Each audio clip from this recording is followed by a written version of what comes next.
Karen O'Hara. I am the Executive Dean of the Nevada County campus, so welcome everyone. Thank you for coming. All right, so before we get started, I want to read our land acknowledgement and recognize the land that we stand on. With respect, we acknowledge the Nevada County campus of Sierra College as the traditional and unceded homelands of the Nisenan peoples. For countless generations, the Nisenan have carried out their responsibility as stewards of this place, originally known as Vespa. Sierra College commits to an ongoing relationship with the Nevada City Rancheria Nisenan tribe and their future generations who are an integral part of the Sierra College community. All right, without further ado, welcome. You've got my microphone. I remembered everything else, but not that. Karen, thank you so much. Thank you all for coming. I'm Lorraine Jewett, and it's an honor to host today's forum when we turn the spotlight on Nevada County's Air Attack Base. At that end, we have Shelby Davis, the Tanker Base Manager. And this is David Crusoe, the Battalion Chief of Air Operations for the Nevada Yuba Placer Unit, David. And Colin Rogers is an air tanker pilot. So we have hopefully the whole base covered. So let's get started and let's talk about number of planes, types, what's the biggest that our airport can accommodate, and what you think we ought to know as just an overview, please. Absolutely. And first of all, I want to thank you guys for having us here. As the Air Attack Base, we feel a pretty integral part of the community, but if everything goes well, a part of the community that you never see and never have to almost even knows exist. Like, our intent is to try and keep our fires small and integrate in with the community that way. And then also, just really quick, we were supposed to have a fourth panel member here, which is Roger Cabanero. He's the Fire Aviation Officer for the Tahoe National Forest, with the National Forest Service.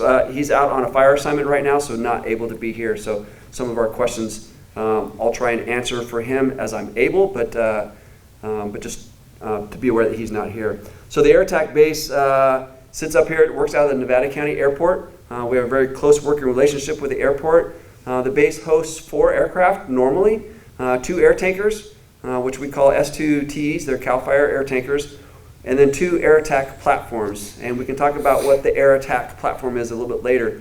But there's one from the Forest Service, which is Air Attack 17, and one from CAL FIRE, which is Air Attack 230. That's the aircraft that I work in.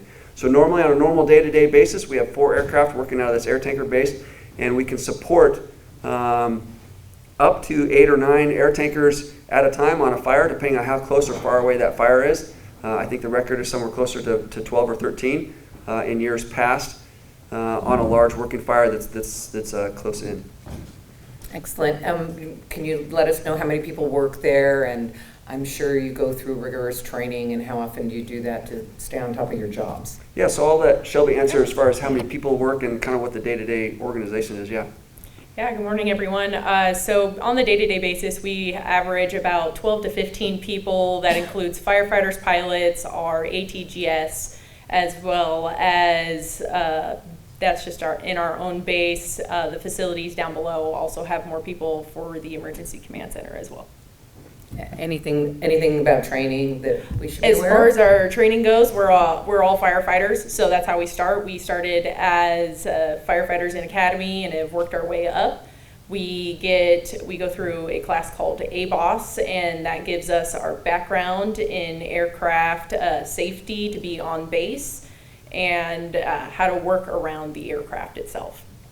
And just for background, some of these questions will be a little bit complicated because we have employees or members from a variety of different aspects and angles. So as far as the base management, and I should also probably preface a little bit too that it's an interagency air tanker base. So it's a cooperative air tanker base. It has been since 1958, the day that it opened.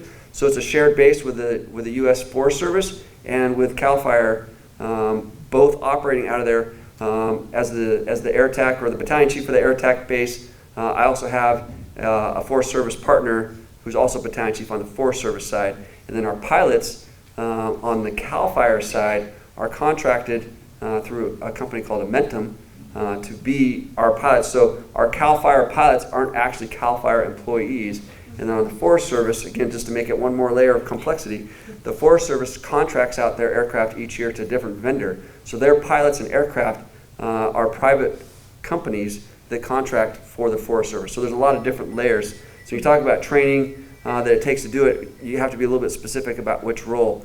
So the support staff at the base are all CAL FIRE firefighters, just as Shelby was talking about. On the CAL FIRE Air Attack platform, the Air Attack officer, which will be my role, also CAL FIRE employee, has to be a captain or battalion chief level, has to be incident commander qualified. So it generally takes anywhere from 12 to 15 years of fire line experience to get qualified to go through the Air Attack school and get qualified into this position. The Forest Service Air Attack officer is the same exact process, and we actually go through the academy together. It's a shared academy that they do once a year in the state, and you get partnered up with a Forest Service Air Attack candidate and a CAL FIRE Air Attack candidate, and you go through the academy together, and then you each go off into your own units or forests to do the qualification part, which is generally 1 to 2 summers of experience with a qualified trainer or instructor in the back of the aircraft to get qualified to do just the air attack role. The pilot side, I'll let Colin speak to that as far as what the experience and kind of career and what the career track looks like for an air tanker pilot. Yeah, so as Dave mentioned, I've been flying CAL FIRE aircraft since 2002, but I don't work for CAL FIRE. I work for a contractor. The current contractor is Amentum. It was DynCorp before that. It's going out to an RFP this year, so it could be a different contractor next year.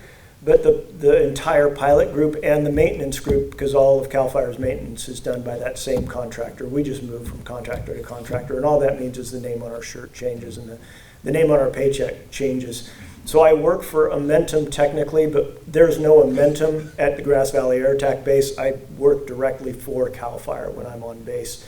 Even though my employer is Amentum, we have a much closer relationship with CAL FIRE than we do with any of our contractors. Again, we've been working for CAL FIRE indirectly for 50 years as a group. So as far as my training goes, our pilots come from a very, very diverse backgrounds. We have some military. It used to be a very heavily military. That's not the case anymore. Probably less than half of our pilots have a military background. I came up as a flight instructor. I flew in Alaska for a number of years. I flew charter for a number of years. We have pilots that were professional glider pilots, aerobatic pilots. We've had people with ag, crop dusting backgrounds. That's also low level. Typically looking for something that is the non-standard point-to-point, because that's definitely not what we do. And then our training, we do a lot of training in the winter before we get here on base. First 10 minutes, I've already learned a lot. Thank you so much. So you're an interagency base, the Forest Service. Where does your funding come from? Where does their funding come from? Do you share? And what's your relationship when you're on the job? All depends on who's there day to day, right? No, the relationship, so speaking specifically, and I'll step back a little bit to your first question as far as CAL FIRE for funding. CAL FIRE is a state agency. It's a state firefighting and land management agency. It's funded by us as California taxpayers. We have a legislative responsibility that came through the state legislature back in 1858. I should know this, a long time ago. Back during coming out of the peak gold rush, as we as a state, we as citizens realized that we weren't managing our resources very well. There was a lot of damage done from mining and done from the logging and timber industry to that, and so we designated, and it's a very parallel development course to what the U.S. Forest Service went through at the federal level. So around the time the Forest Service was developing and becoming an agency with regulatory authority and management, CAL FIRE was basically on a very parallel workflow for that. So funding on our side comes out of the state budget. It goes through the governor's office every year. So right now we're going through the project for the budget process for this next fiscal year, and that's where we get allocated. So California Highway Patrol, California Fish and Wildlife, DMV, all of that comes out of the state taxpayers. CAL FIRE is a part of that. Forest Service, and I'll not to speak for Roger, but Roger's not here, but just try and help understand the difference, is a federal program. So the Forest Service is responsible for being a land management agency, and that is the primary purpose, again, coming from the legislature, but this time at the federal side. So it's all managed out of Washington, D.C., handling the Forest Service and federal lands throughout the country. There are other federal land management agencies as well that we work with very, very closely on the wildland fire environment. So Fish and Wildlife, Bureau of Land Management, Bureau of Indian Affairs. There's a number of different National Park Service, different federal land management agencies. On the wildland fire problem, it becomes very complex because a lot of it comes back to who owns the land that's on fire at any given time. And it can be, as the fires spread, particularly in the last 15 or 20 years, it encompasses a lot of people's different land, whether it's private or federal. And in California in particular, because our CAL FIRE, California Department of Forestry and Fire Protection, is set up a little bit unique as compared to most states and how they manage their wildland fire problem because of the dynamic natures of the fires here and because of the amount of and intensity and scale of fires that we have in California. We have a slightly different operation. So there is a whole process, but the short end of it is at the end of the day, we like to refer to ourselves as being patchless. When you go to a fire, particularly on the aviation side, I will be working oftentimes on a federal fire. My federal partners will be working on a CAL FIRE partner or a CAL FIRE fire. The aircraft move seamlessly between all of those different land management organizations and firefighting organizations, and the system has been built specifically to do that. And in fact, when you go all the way up to our regional elements, we all work to the same. For us in this area, it's called North Operations or North Ops up in Reading. On the aviation side, we all work. All of our dispatches go through the same dispatch center. So if that helps answer that.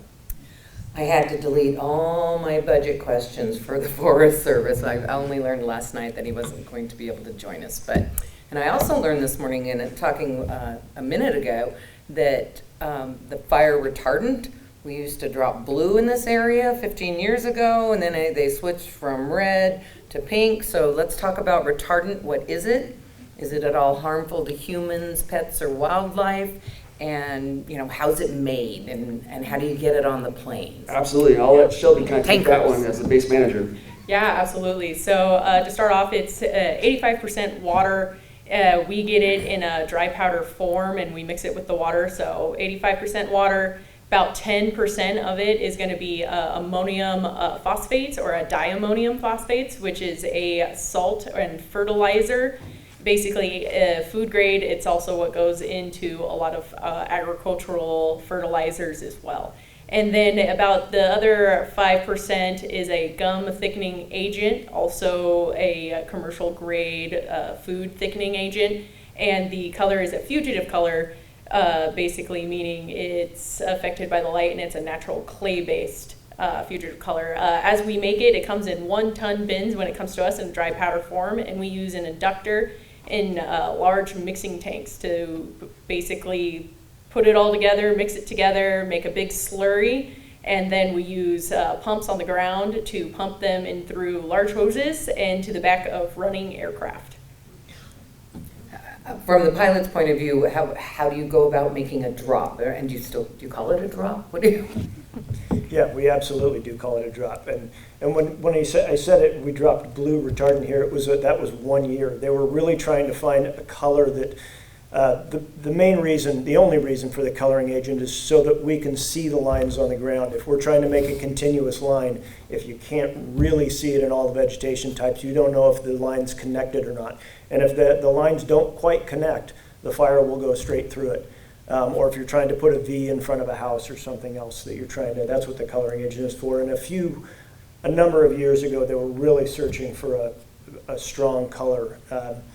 And basically it started out red, it's still red. Yes, there was blue here, but it kind of, in some vegetation, it looked kind of like a Velvet Elvis painting, on black.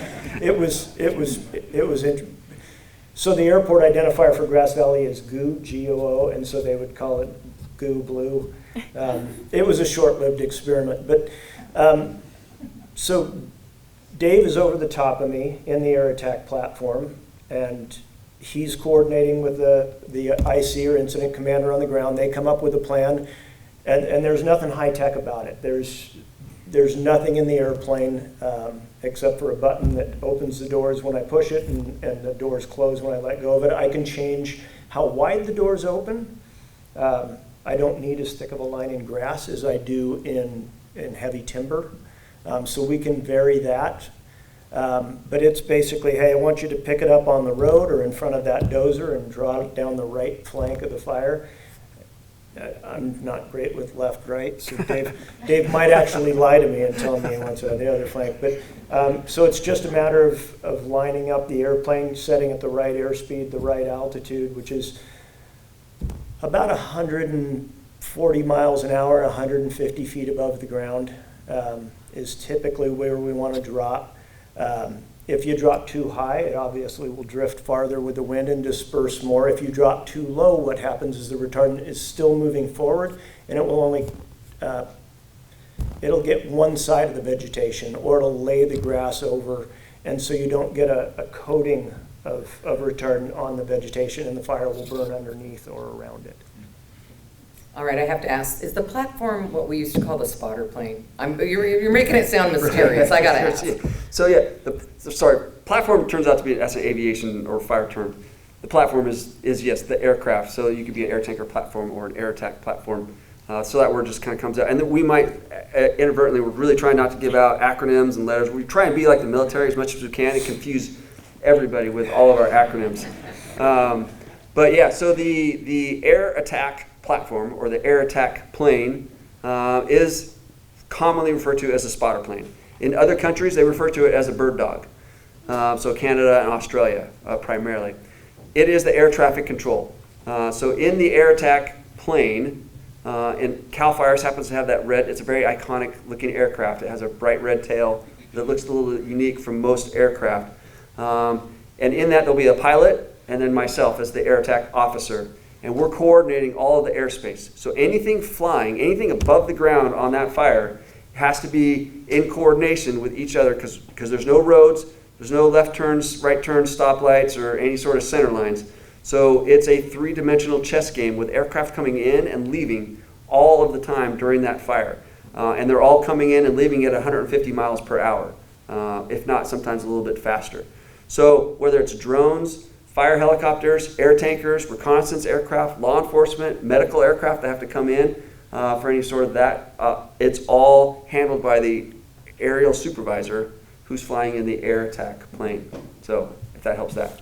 I love the three-dimensional chess game. That's so captures the whole thing. You wanted me to ask, and I'm going to right now, what can homeowners do to assist the firefighters before and during a wildfire? Absolutely. So, and Colin and Shelby have both talked about it just a little bit. I'll address it a little bit more, is how retardant works. All right, the red stuff, the pink stuff, blue stuff, that we're dropping out of the aircraft is not a suppressant. It does not put the fire out. And it's not the water in the product that we're utilizing as its most effective tool when we're dropping it out. In fact, retardant actually works better after it's dried a little bit. So we will drop it out in front of the fire. We are not dropping it right on the fire.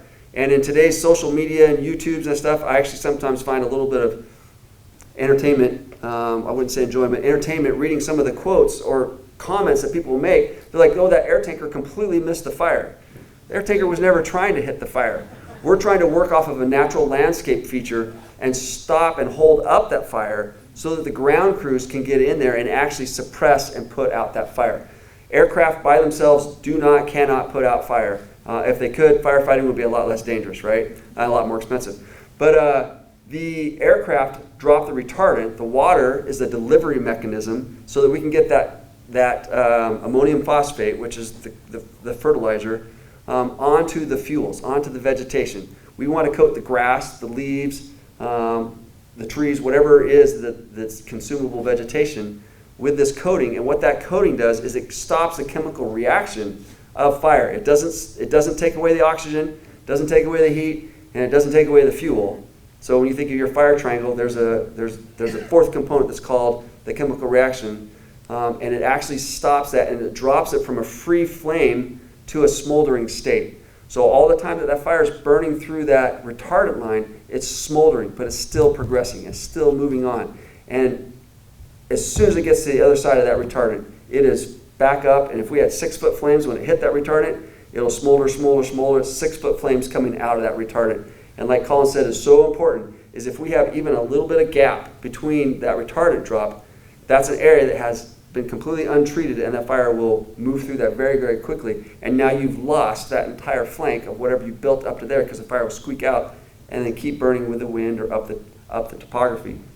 So retardant is very simple, but it's also very, very effective. And we absolutely would not be able to hold fires in as effectively as we can if we didn't have retardant, particularly on our what we call our initial attack fires. So a new fire that's coming out. Now, in all of that, it's what's my role as a homeowner, and why on earth would Chief Crusoe ask Lorraine to ask this question? If you have, and you walk out on your front porch, and I say this particularly in this area, right in the Grass Valley, Nevada County, Yuba County, Placer County, my own house, if you walk out of your front door and you're just enjoying all the trees and you see nothing but green above your house, how much of that retardant, when Colin drops it out of his aircraft, is going to get to the ground? Very little, if any. And that's where we need the retardant. We need the retardant on the ground to stop the ground fires. The ground fires will move up into a crown fire, but when we utilize retardant, we are trying to find an open area where we can stop that ground fire. You as homeowners, us as homeowners, if we have so much vegetation and trees crowded around our house, that retardant will never get down there. If you look up and you see a bunch of blue sky, I can hit your house. If you look up and you just see trees and there's no blue sky and it's dark at noon, none of that retardant will ever get down to your house or the structure or the land around your house where we can actually stop that fire. And that's where we just keep preaching over and over and over again, is having defensible space around your structures. Particularly with the climate, particularly with the way the fires have been moving in the last 8 to 10 years, we cannot protect every house. But we can absolutely protect our house as homeowners, so that even when that fire comes through, it's a very low intensity fire. It might be burning the vegetation around the house, but it's not getting inside of that 100-foot zone around your structure. And your structure now has a very high likelihood of surviving that fire. How has fire movement changed in the last 8 to 10 years? Didn't you just say that? Have you seen the news? No, but have you been around specifically, here? how has the movement changed? Well, I'll just take that on a larger scale picture. So if we subtract the last 3 years, so this year, this fire, and I'm talking in fire seasons, so this fire season, last fire season, and the fire season previous to that, they've all been pretty moderated. For the probably 10 to 12 fire seasons previous to that, but particularly starting around 2015, so I think in 2014 or 2013 was the King Fire, which was just outside of Placerville. That fire burned 50,000 acres in one night, and it made a run all the way up towards the Sierra Crest. That was in 2013. In 2014, and some of my numbers could be off, I didn't bone up on this before I came in like I should. 2014, I think we had the Butte Fire, which burned from basically Placerville south down towards Amador County, through Amador, all the way through Amador County down to Calaveras County. And at the same time that fire was burning, we had another one burning through Middletown, the Valley Fire, at the same week. So we had, at that time, those were two of the top 5 largest, most destructive fires in the state's history, both of them burning in the same week. That was unheard of to that point. I was on the Butte Fire, and we heard about the Valley Fire, and we're like, what? How can we have 2 of these major fires in the same week, burning at the same time? And it got worse and worse and worse. And going all the way up to 2018, we had the largest, most number of acres that we had ever burned in the state's history in one season. And in 2019, we blew that away by 5 times. And in 2021, when we had the Dixie Fire, we had one fire go to 800,000 acres all by itself. And in 2021, we also had the Caldor Fire and the Dixie Fire, 2 fires that went from one side of the Sierras all the way across the crest, through the granite crest, and down the other side, were completely unstoppable until they reached the base on the other side. That's the first time we've ever had one fire cross the Sierra Crest, much less 2. So for a period of about 6 years, each year with literally the worst fire season in terms of destruction and size that we've had in the state's history. And it kept getting worse and worse and worse. And that was when we were in the drought, for any of you guys that were here. And that's what's changed significantly between then and now. But there was more than just the drought going on. On the Caldor fire, the day that it was burning across the crest, I was working that fire from the air-attack platform. For any of you that have hiked up in the high Sierras, what is it like up there? Lots of granite, and you have isolated trees. It's not a continuous fuel bed. That's why fires never cross that, right? It's rocks with just little outcroppings. As we were flying that fire, and it was moving at like 30 to 40 miles per hour with the wind going across that crest, every single island that you would see a tree or a bush was on fire with nothing but granite for sometimes several hundred feet between those pockets. And just the fuel was so absolutely receptive to all those little embers that any little ember was starting a new fire that would burn out that pocket, create fires, and the fire was leapfrogging across through the Sierra granite crest. That is something that's never happened. 2 years before that, on the Carr fire up in Redding, we had an F3 rated F3 tornado generated from the intense fire behavior that created its own F3 tornado. We've had little fire whirls. We've had that for forever, but an actual tornado. So when I talk about what's changed in the climate, we can argue about what's caused the change in the climate, but the reality is on the front lines, actually watching these fires, it is a very, very different environment than what we experienced for generations, but particularly up to about 10 years ago. Probably answered too long on that. No, one. excellent answer. Excellent answer. All right, here's one for you. The 2001 roadless area conservation rule, which restricts road construction and timber harvesting in certain areas, may be rescinded. We've all read about that. And if the rule is repealed, how might that impact firefighting? So that's an excellent question. And again, not being all up to date on my environmental studies, I will say that there was a number of studies that went into the Roadless Act back in 2001 before that was enacted. And again, I didn't realize this question was coming, so I don't have hard fact numbers for you, but from my research, even on my own opinions as to what my thoughts are on that, the possible repeal of that act, it was actually determined that the Roadless Act would actually keep less fires from occurring in a given area. So the supposition, the first thought is, oh, we'll put more roads in there because it gives us more access to fight the fires, which is absolutely true. It also gives us more tow points to work off of. So I said when we drop in retardant, we're looking for natural features or existing features to create a fire line. Roads provide that many, many times. But the flip side of that is, you put roads in there, you put people in there. And people are what cause most of our fires.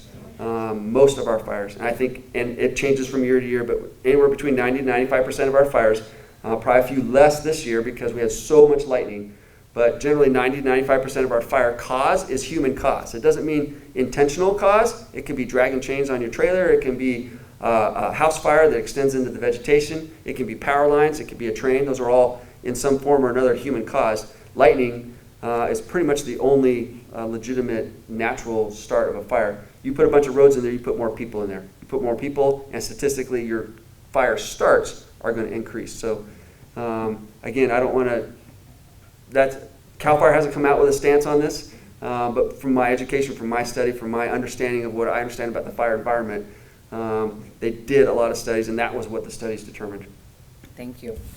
When you're in the platform and you're flying a plane and you're running the base and it's, so you mentioned putting a V around a house. Are there decisions that have to be made prioritizing, okay, if we divert this plane to save this house, we're going to lose this line? Are there tough decisions like that being made instantaneously? I feel like giving this one to Colin because I've been talking so much. But that ultimately is my job. My job is you have a fire chief on the ground, you have a fire chief in the sky, right? And we have to make some really, really challenging decisions at times about where we're going to put the retardant. When we respond to a fire, we are, from the first report, even if it's not confirmed, we are sending a full fire response to that fire, which includes 2 air tankers, the closest 2 air tankers to that fire, an air attack, and 2 helicopters. When we get to a fire that's really taken off, there might already be 2 or 3 homes threatened, or 2 or 3 homes on fire. So an example for this would be anyone that was here 4 years ago when we had the Willow, I don't remember if it was the Willow or the Glen fire, but it was off Willow Glen Road. down in South Yuba County. The fire was on two sides of the road. It started from a vehicle that started on fire. So we had two sides of the road, so I had two fire problems to deal with, me and the guys on the ground. The one side was burning up a very large hill that had a whole bunch of homes on it, all the way up this hill to the top. Two of those homes, or maybe three, were already on fire when we got there. So within the first few minutes, this was very, very fast-moving fire. In that situation, we have to assume that some of those, or many of those homes, have people in them that are trying to get out that didn't know that fire was coming. It's just started. It's only been going for 5 or 10 minutes. And so we have to step in and protect those. From my altitude, I'm about a half a mile up. I can't see people very easily. So I definitely can't see if there's someone in a home or not. I can see if there's a car in front of it. But all in those situations rely on my air tanker pilots. And I think Colin was on that fire. And he said, yeah, I can see two homes right here that have cars in front of them. So we made that the priority for our first tanker drop. So Colin's drop, if I remember, went across to protect that home, to allow those people to evacuate and get out of that fire environment out to the road. My second tanker is now with me, and my job is, where do I put that second tanker drop? The fire on this side where Colin's drop protected the home, but that's it. It doesn't help us stop the spread of the fire. It doesn't give us what we call perimeter control. The fire, I could drop on houses all afternoon, and the fire will keep getting bigger and bigger and bigger and involving more and more and more houses. So in that situation, I have to make the determination on this one. We took the second tanker and went across the street where there was no homes on that whole side of the road. But with one tanker drop, I could pretty much stop that whole fire problem on that side of the road and then allow us to focus all of our remaining energy on this larger problem that has a lot more structures threatened. So I had to make that challenging call of, yeah, I see homes there that we're going to lose. I could probably save maybe one of them with this tanker drop, but I would ultimately create a much larger, more complex problem if we didn't address this issue on the other side of the road. So challenging concepts like that all the time. I rely a lot on my tanker pilots to give me feedback, particularly in the early stages of that fire. And then in spite of how fast, and we'll talk about this at some point, how fast our tankers reload at the base, there's still a transition time back and forth. So I have two tankers and then nothing for the next 15 minutes. I'm going to ask Shelby that, but would you like to add to that? You're in the tanker. Yeah, I mean, on most fires, we're underneath the air attack, and thankfully they're making those decisions. On the other hand, all of our tanker pilots are IA qualified, initial attack qualified, so if I'm out or if our air attack is out of service or out on another fire and there's a fire, I can go to that fire on my own. Talk to the people on the ground if there's somebody on the ground. If there's nobody on the ground, I can take action on the fire. And so then that decision is up to me. A couple of weeks ago, there was a big lightning event, and we were down in Columbia, working out of Columbia, and 2 S2s got sent to a fire that was already 2,000 acres with no air attack and no ground resources. So then it's a matter of find a house and put a line in, because we're not going to stop a 2,000 acre fire. So yeah, those are decisions that are made constantly. So Shelby, back to you. What is the turnaround time? He's dropped, he's coming back to the air attack base. What happens? Yeah, absolutely. So obviously it's based off a distance of where the fire's at. So by the time they get back to us, they land on the ground, then our turnaround time is about 3 minutes. So they come in, they contact basically the radio base operator, and we also have multiple ground crews, firefighters all staged and ready, already in place. The aircraft gets marshaled in, and then we have someone designated as a loader. So that's the person with the big hose. We hook up to the back of the aircraft, and then, like I said previously, our pumps are about 500 GPM, so then it's basically, we'll wait for them to be filled, and then we disconnect everything, and they get marshaled off from there, and it takes us about 3 minutes. In that 3 minutes, do you chug some water, or what do you do? That 3 minutes, if we're on a fire with homes threatened, that 3 minutes feels like 20 minutes. But it's a time to kind of reset, get the GPS program to go back out to the fire, constantly listening to the radios so we know what's happening and what to expect when we get out. Yeah, it feels like a long time of sitting there, but there's definitely things to be done. Yes. if you have all, as you've said, there's multiple fires going on, do planes ever get taken away from this fire and moved to this fire, or how does that work? You want to take that one? So yes, a lot, particularly up in areas that are very busy for wildfires, which this whole Sierra front, I shouldn't say Sierra front, that refers to the east side, but this whole Sierra, the lower Sierras, we have a lot of fires. So going all the way down towards Fresno, coming all the way up towards Redding, we're very busy, particularly on a normal late July, definitely in August, definitely in September.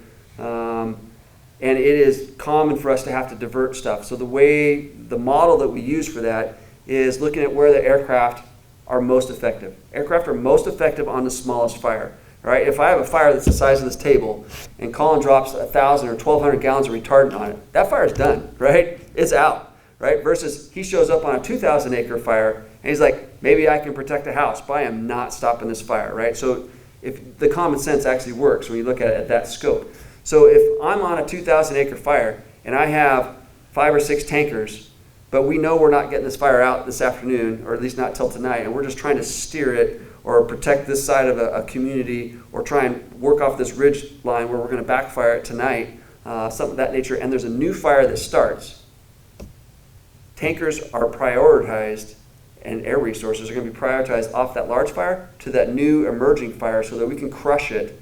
And ideally, they'll crush it. And it's important to understand that over 95% of our fires in the state are kept at 10 acres or less.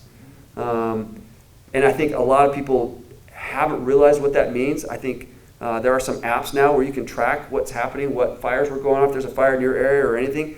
And it's been interesting, all the feedback I get now just in literally the last 2 years, people saying, like, I had no idea how many fires were in our area. I had no idea how busy you guys were. It is normal for us to run 2, 3, 4 fires a day just out of this air tanker base in this area. And then you have our mega seasons where we're also supporting that very large fire. But yeah, we'll get aircraft diverted on a very regular basis. And for us as air techs, we're working back and forth. Our radios reach a really long way when we're all up in the air. So I can talk to another air attack officer down in Santa Clara and another one up in Chico and another one in Redding. And I'll be like, hey, I can hear what they're doing. Like, that's part of my job, is being aware of what's happening around us regionally. And if they're putting in orders for more aircraft and I know my fire is basically out, I'll pitch in my aircraft and try and get them, like, hey, we're good on here. We're going to send you up to this new fire over here. What's the role of CAL FIRE drones? I've seen them up at the air, and they're big. So the drone program, both on Forest Service and CAL FIRE side, is something that we're leaning forward into a lot in terms of trying to embrace technology. The challenge with technology is it moves faster than we as an organization can effectively put it into place and make all the dots connect. What do I mean by that? Like, it's easy for, let's say there's a drone manufacturer or drone designer here in the audience, and he's like, hey, I have this super cool idea. I can have this drone ready by next month. And let's say this drone does something super cool that we haven't had before. It's able to tell Colin exactly where to drop his retardant, right? And we're like, wow, that's super cool. Well, that drone has to interact and interface with all sorts of other dots of technology, right? In how we do stuff, how we manage our incident, how we are using the airspace, how we're flying. We have manned and unmanned. So the technology is moving faster than we sometimes as an organization can figure out how to apply it and make it fit in with our overarching goals of all these other things. But absolutely, we're leaning in on drones. So being Air Operations Battalion, so I'm in charge of the Air Operations Program for our unit. Our unit in particular has been leaning forward. It's fun to be a part of, fun to have the support. Like our unit chief, our unit has been really aggressive or assertive on utilizing this new technology. So we have a pretty robust drone program for where we sit in wildland fire, Tahoe National Forest. And in fact, Roger oversees part of that program, also has a drone program. The things that we're using drones for are varied. I have drones that are this small that we used one 3 weeks ago that we had an underground fire up in Oroville City that was burning through the stormwater drain system, and we were able to use that drone to help assess that situation, right? So it's just crazy stuff that we never would have thought about. And then, like you mentioned, some very large drones that are probably the size of half of this table that drop little balls that help us light backfires, which is a huge aspect in terms of system efficiency and safety. So if I can start, I have to do a backfire. So the tankers and the bulldozers put a big line all afternoon, and then at night we have to go out there and light that all off and light a backfire. That can be a very high risk and high exposure for firefighters that work on the ground. So now I can employ a drone. It can be very precise, and it can cover a lot of ground because it doesn't have to hike through the brush. It doesn't have to hike through the forest. It can do it all from above. So there's a lot of different utilization of what we're using drones for. They're very sensitive. We use drones a lot here for the next day after the fire to fly a drone over it and determine where the little hot spots are that crews need to go out and address. So instead of guys just walking around and just like looking for a little wisp of smoke, we can fly it early in the morning, give them a map, and they walk to each hot spot. So, Excellent. I'm going to ask you, it's not on my list, but how dangerous is your job? Each of your jobs, they're very different. Mm-hmm. Could you each address this is what I look out for and these are the dangers? Yeah, absolutely. So as an air tanker base manager, we're a little bit different, obviously, because we are in our set location, but obviously we work with aircraft and just our general safety on a day-to-day basis and having to keep our situational awareness about us. We work out of the Nevada County Airport, which means it's also a civilian airport. So having to basically work with the community, keep our aircraft safe, and basically as we're interacting and moving about the airport, that we have to keep our situational awareness above us. As a firefighter, same thing. Obviously, it's inherently dangerous, but we do our best to mitigate all possibilities and basically look at everything with the large picture before you tackle anything small. David? I'm actually going to let Colin go ahead on this because I think I know what he's going to say, and it will provide, actually I'll springboard off of that, but talk about the risk profile for pilots and if you guys are Top Gun or not.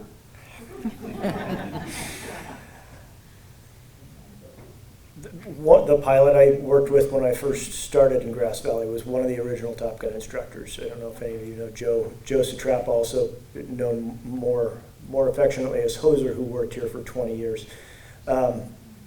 But for the most part, we are not. I would say that my job is riskier than a point A to point B airline job. If I didn't feel that the risks were manageable, I wouldn't be doing it. And he's saying that in front of his daughter and wife, by the way. I'm sure they have that conversation. So I'm an instructor in the program, so I'm teaching people to do this tanker job, and I tell them your main priority is coming home to your family every night. Because if you don't do that, you haven't helped anybody on the ground.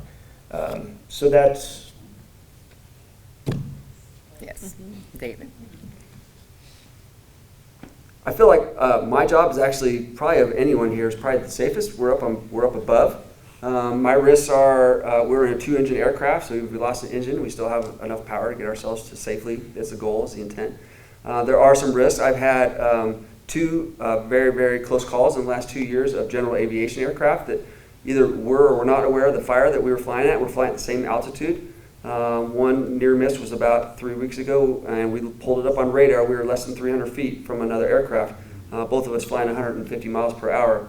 And then we had another one that's honestly even closer a couple of years ago. So that is definitely a risk. That's a concern. In this area in particular, there's so much traffic between the Bay Area traffic going across the Sierra Crest or going over to Tahoe, traffic transiting north and south up and down the state and that kind of stuff. But I think a couple things to take note of this is, one, the ground firefighters. So Shelby, when she's not at the AirTech base, she's running a fire engine. She's a company officer on a CAL FIRE fire engine, whether it's in the winter or the summer, working structure and residential house fires in the winter or working large vegetation fires in the summer.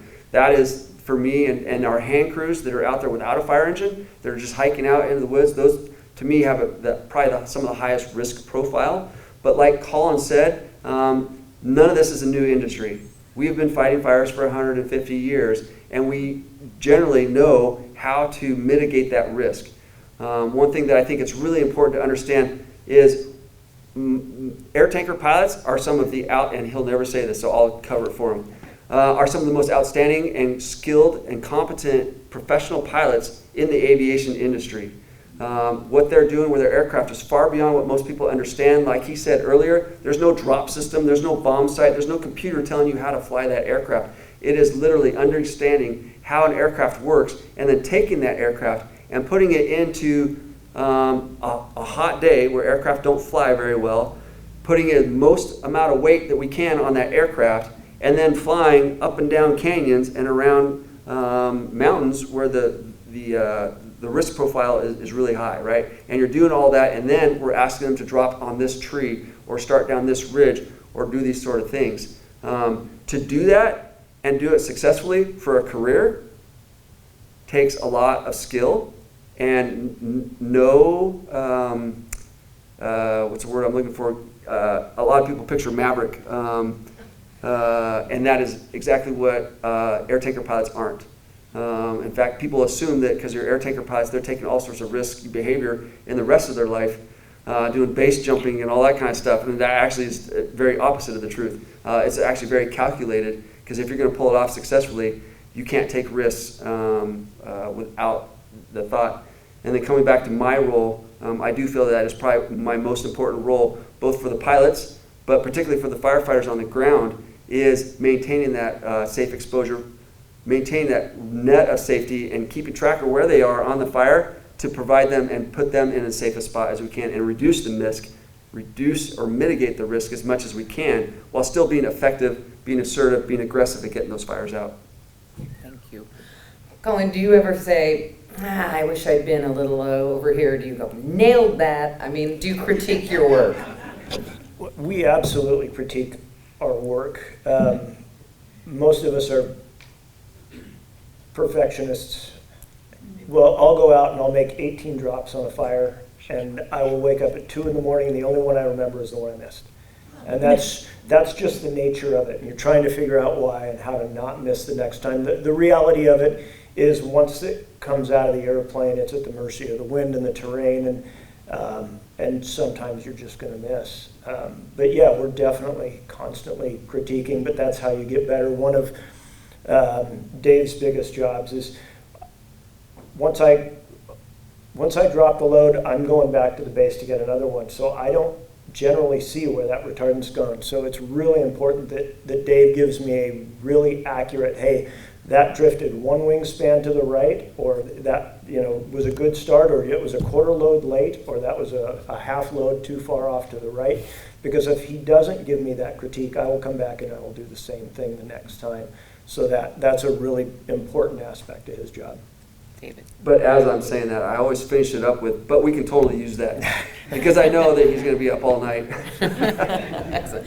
Now, you said aerial firefighting started in 1956 at the top of the show. I think you said that. How has it changed? How has it changed? Great question. It's changed in a lot of ways. The technology's given us skills, but I think, honestly, it hasn't changed that much. I think most people would be shocked at how little it has changed over that, 60 years. So yeah, air tanker aerial firefighting actually started, the first air tanker drop to test and prove the concept was in Willows, California, just right down here, in 1954, 55, and then they tested the concept out a little bit more aggressively in the next couple years, and this air tanker base was one of the 6 original air tanker bases in the world, right here in Grass Valley, and has been operating since then. The concept of dropping a retardant out of aircraft is the same. How we do it, the tactics and techniques, once they figured it out the first 5 or 6 years, has really not changed all that much. The technologies in the aircraft, the ability to fly faster, safer, more reliably, and even the product. So anyone here that's ever heard of the term borate bomber, borate was a chemical that was used for only a year and a half in 1956, but the name stuck till even when I was a kid. I heard people calling them borate bombers. We haven't used borate since 1956, but we switched the ammonium phosphate product. We tried a different product a couple of years ago that was magnesium sulfate based, but we had issues with corrosion on aircraft, so we're kind of getting away from that. So we're literally using, with some small changes, the same product delivered the same way. I'm going to open it up to questions from the audience, but first I'm going to say, Shelby, what do you wish I had asked you? What would you like to address? I'm going to ask each one of you, what do you wish I'd asked? What would you like to add? And then we'll open it up to questions from the audience. I mean, as far as looking what we'd want to add from our side is basically when a call comes in for a vegetation fire, same thing. It goes through 911, it goes through our emergency command center, and then we work with our regional dispatch And basically, we're out within minutes and sending a full, basically our full aircraft response. And we coordinate that through an office at the Grass Valley Air Attack Base to talk to the pilots and get all the information out to them. And that it's a quick response. David, anything? Well, I feel a little bit gypped on this because I already had to submit some questions. But the question that I would ask is going to be pretty close to one of mine, which is, if you don't have an evacuation plan, why not? Particularly living in this area. If you don't have a plan, why not? Because we've all seen how fast it can move and what we do. So for me, for my own family, I have, my son just moved out of the house, he's in college now, but I have 2 kids and my wife. We have, since we were little, we kept a little go bag in the car. We know where our rendezvous point is. Now we have cell phones, so it's super easy now. We can call each other and eventually get back together, so I'm not worried about that so much. But we've talked about, if I'm not home and a fire comes ripping up the canyon at 3 in the afternoon that wasn't there 15 minutes ago, which way are you going to drive out? If that way's blocked, then which way are you going out? And then where are you going to, and how are we going from there? If you don't have an evacuation plan, why not? Colin, what do you wish I'd asked you? Oh, gosh, I don't know, maybe just to piggyback on something David said earlier about your own property. The other half of looking at, is the retardant going to make it to the ground? If we can't see your house, if we're out in front of a fire and we're looking for houses that we can protect, if we can't see your house, I guarantee you we don't even know it's there to protect. The houses that have a bunch of open grass out in front of them, we go, oh, that one, we can drop there. And I am, my wife and daughter are out there. This is my community. I am totally invested in this community. So it's, this is super important to me. Thank you so much. Yes. All right, questions from the audience. In back there, brown shirt. Thank you. Clarification, if I could. You said 12 to 13 personnel at the base. Is that during the summer and also during the winter? Staffing levels, winter versus summer. Yes, absolutely. So that is strictly during the summer. We up staff. Those are with seasonal firefighters for us, as well as the pilots do not winter there. So the aircraft goes in for maintenance scheduling during the winter, and we are actually closed with only like 2 or 3 personnel, basically keeping the base alive and safe through the snowstorms during the winter. Thank you. Yeah. Anyone here? Go ahead. First off, I have so much respect for all of you folks. Respect for the air attack base and their personnel. Why, with all of the automobile engine fires, trailer dragging chains, why is it not a law in state to carry a fire extinguisher? Why is it not a law in our state to carry a fire extinguisher? I can't answer that directly because I don't work for the state fire marshal's office, which is where those laws and legislation goes through. It's a democratic process, it's like everything else here. I will say that fire codes are, they're codes. It's like building codes. So it still has to be put together. I will say that there is a lot of focus, and maybe you guys have noticed this. If you're driving up and down Interstate 80, through the corridor through here, through a lot of the major roads and thoroughfares, and I'm trying to think of just somewhere just the other day, was closed because we were waiting for them to timber out an area. There's been a lot of focus on mitigating fuels right next to the roadways so that when there is a vehicle fire, it's catchable. So, it's being addressed at that level as far as whether or not a vehicle. Now, my vehicle's always had a fire extinguisher in it, right? I would recommend it for your own safety, for your own good, or unless your car's like, I would just assume this one go. Yeah, so interesting question, yeah. Great. Green shirt, you've raised your hand a couple times. So I want to say thank you also. We watch duty all the time and see not just what you're doing locally, but what this whole coordinated network is doing across the whole U.S. It is unbelievable, and I just respect what you do, how you coordinate through different kind of state and federal agencies and private companies. So I'm just blown away how many people are out there all the time, and then you think about the people in the house. So thank you. Thank you. Respect again. No questions? No? No, my question is, how much, so I know California's invested a lot, and we are kind of a model, but we've invested a lot in the surveillance system, in those cameras. I can't believe how many there are. There are more and more online. How much do you rely on the evidence from those cameras, and how do you? Those cameras are amazing. How much do you rely on the evidence from cameras? Yeah, so for those that haven't noticed, we really don't use Lookouts anymore. Lookouts was a volunteer-based program the last few years, and with the integration of the video camera monitoring systems, we currently, and I would have to check today where we're at, but we're somewhere around 1,200 cameras up and down the state on different buildings, mountaintops, towers, and that has been huge. And now we're able to integrate AI, so we were talking about technology a minute ago.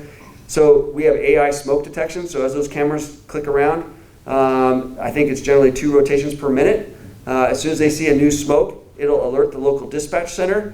And we, at this base, just speaking from our own experience, probably go on 6 to 8 fires a year that were never called into 911. So it's been very, very effective. We can see fires at night now, and that technology is evolving very, very quickly, year to year to year we're seeing. So yeah, so the AI, the cameras has been a huge asset for us. The other thing we're looking at and investing in is satellite detection. So we already have partnerships going with that and a whole research branch inside of CAL FIRE working with satellite detection as well. Here, green shirt in the front. You want to address Zone 0. Southern California is starting to do a lot of pushback on the implementation January 1st.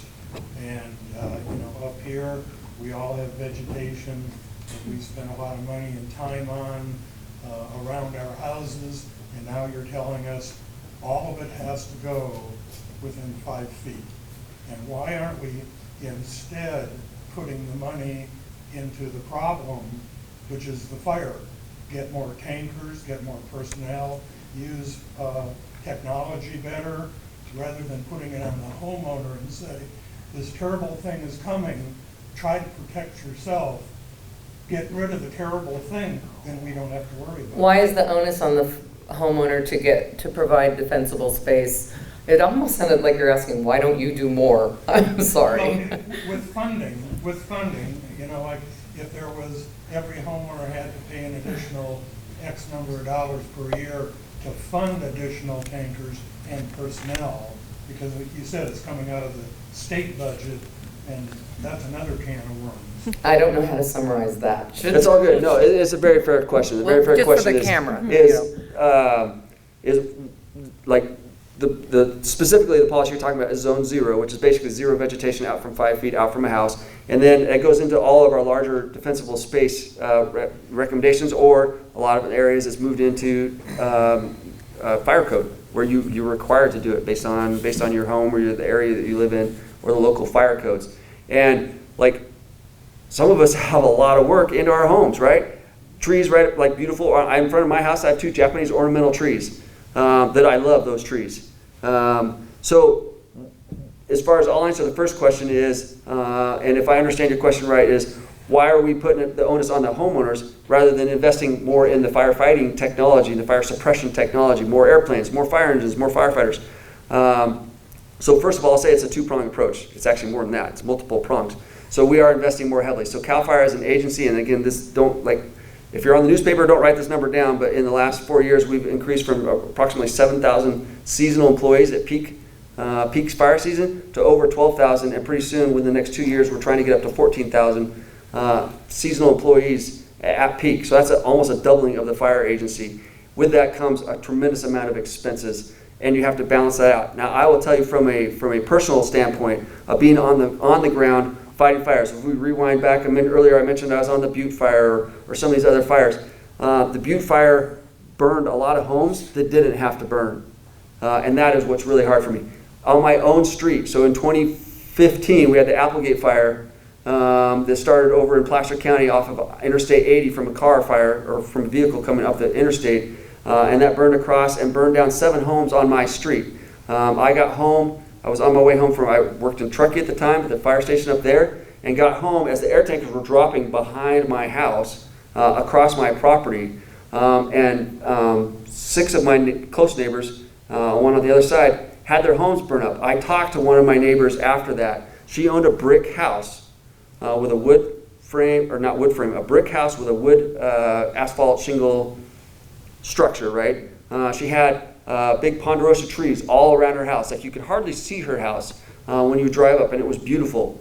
That fire came through and absolutely destroyed her house down to the foundation. It was 4 brick walls and a foundation that were left after that. And she was asking me, she's like, how come this happened? I had a brick house. I thought I was safe. How could this house have burned down?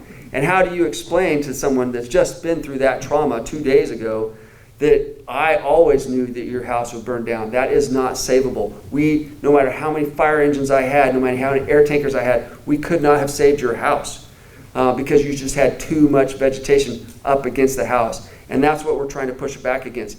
In the last 10 years since that fire, because of all these fires, it has been amazing to me, like fully unpredictable from my own standpoint, of how much ownership people have taken to clear their own land and reduce that fuel loading around their structure. Because in reality, no matter how many fire engines we get or firefighters we get, we can't save 6,000 homes from the campfire, or over 20,000 homes from the campfire. In that fire condition. But we as a homeowners can absolutely step in and do things that make a significant difference towards saving my structure, which is what insurance is paying for, which is what has driven our insurance to such high rates. So it's not just that we're saying, oh, you have to clear out your brush and we're not doing anything. It's if you own a home, the responsible thing, if you want to keep it and not make your insurance pay on it at some point, if you live in California, this is where we're at.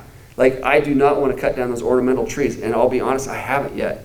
But I've definitely cleared around my house everything else, and I think about it every summer I walk out there.